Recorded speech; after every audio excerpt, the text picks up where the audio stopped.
Good evening, students. We all know that we have to write letters throughout our professional lives. There are many occasions wherein you need to write letters. People know that they have to write letter. It may be electronic letter or ordinary letter made on black and white paper. But many a times we don't know the design or the layout which we need to follow while writing letter. So today I am here to give you, for official letter writing, there are two main formats of the layouts of letter writing that we are going to look at. The first layout is complete block layout. Layout means the design, the structure. While discussing the structure itself, we are also going to discuss the different parts of letter writing.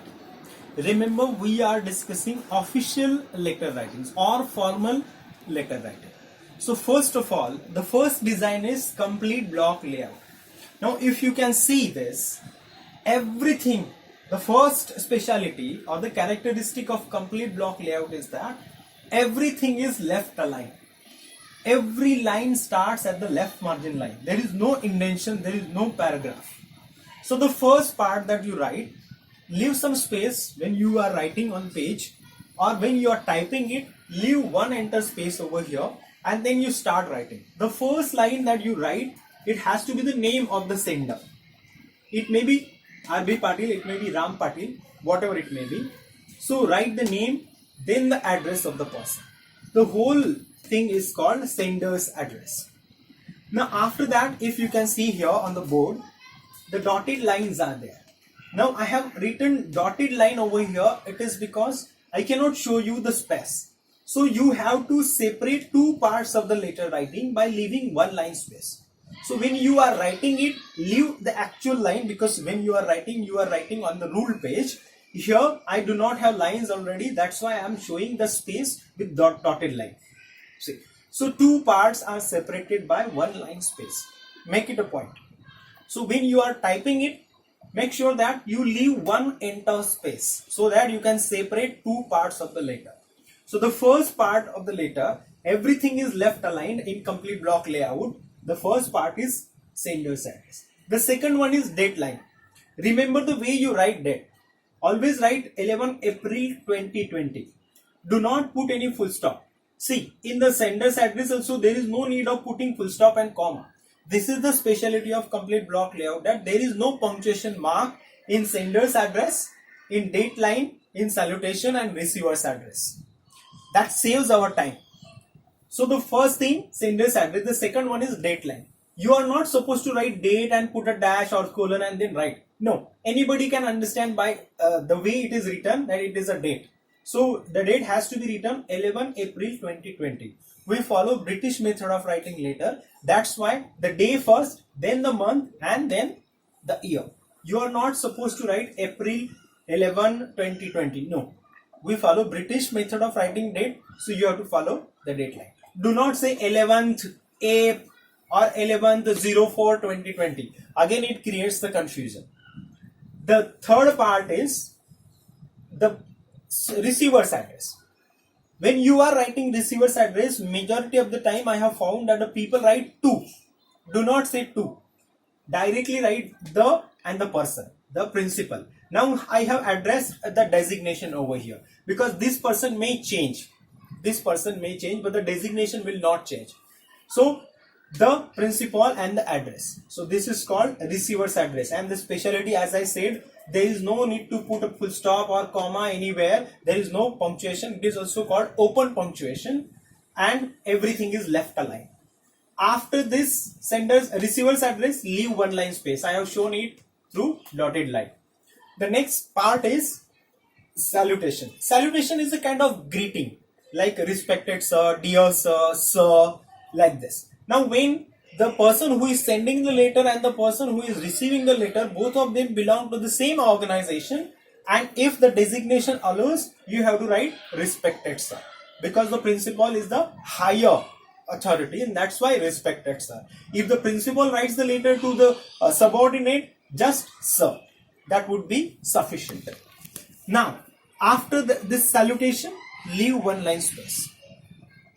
The next part is request to sanction casual leave. Now what is this request to sanction casual leave? It is the caption line or subject line. You might have found that the people write subject, then they put a colon and then they write it. No need.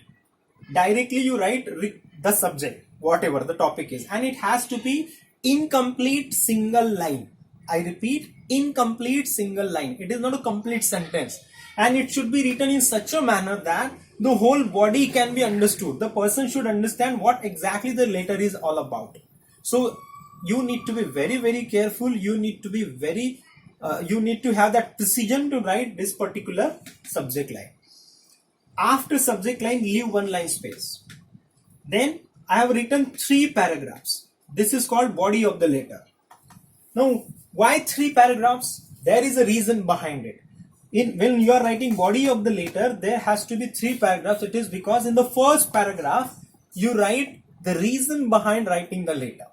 Now, if I have to write related to this particular subject, the first paragraph will be, I request you to sanction 1 day leave on this and this particular date. So that would be my first paragraph. The reason why am I writing the letter. The second paragraph will be the details. Now what details related to this subject? I can say that because I have to attend the parents teacher meeting of my son on this particular date and it may last up to 2 or 3 hours, I have to be there, and that's why I need 1 day casual leave. So the whole details I will put in middle paragraph or the second paragraph. Now the third paragraph, in the third paragraph, always remember you have to write what exactly you expect from the receiver of the letter. Now in this regard, in this subject regard, I would expect that I request you to sanction me 1 day casual leave. After this, see, and these 2 paragraphs are also separated by 1 line space. So when you are typing, you have to leave 1 line space or 1 enter space, or when you are writing, you have to leave 1 line space. That will separate 2 paragraphs from each other. And after the third paragraph, leave 1 line space. Then the last part is complimentary close. Complimentary close means you are saying goodbye to the person, and it has to go with this particular salutation. Respected sir, it goes with yours sincerely. It is formal letter, and most of the time in all the formal letters you can say you can find this yours sincerely. When you are writing yours, I have seen so many people, they put an apostrophe mark here, which is wrong.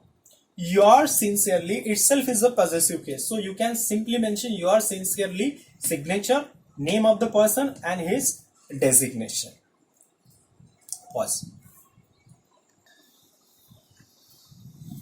Yes, after complete block layout, this is the second format or the second layout of letter writing, which is called modified block layout. Now what happens in complete block layout? Everything is left aligned. It may be sent from sender's address to complimentary close. In complete block layout, everything was left aligned. But if you can see in modified block layout, here the sender's address and complimentary close, sender's address and complimentary close, they have been shifted to right hand margin. Now why this has been made, and rest of the things are as it is. There is no change at all. Now the reason why it has been modified, and that's why it is called modified, it is because in complete block layout, the left side of any page where you write the letter is filled with information and the right side is empty. And in order to balance that particular structure, in modified block layout, what the linguists have done, they have shifted sender's address and complementary close to the right hand margin, and rest of the things, the format, rest of the formalities or the characteristics of complete block layout are same in modified block layout, except these 2 changes. What are the changes? The sender's address and complementary close, they have been shifted to right hand margin. So this is what these are 2 formats basically right now at this moment they are being followed when you are typing or writing. If you are writing an email, these 2 formats you need to follow. When you are writing a letter or getting it typed, these 2 formats or the designs or the layouts you must follow, because this is what formal business correspondence is. It will help you throughout your life. I hope you have understood formats of letter writing. Rest of the things I will share with you in next video. Thank you very much. Stay at home and stay safe. Thank you.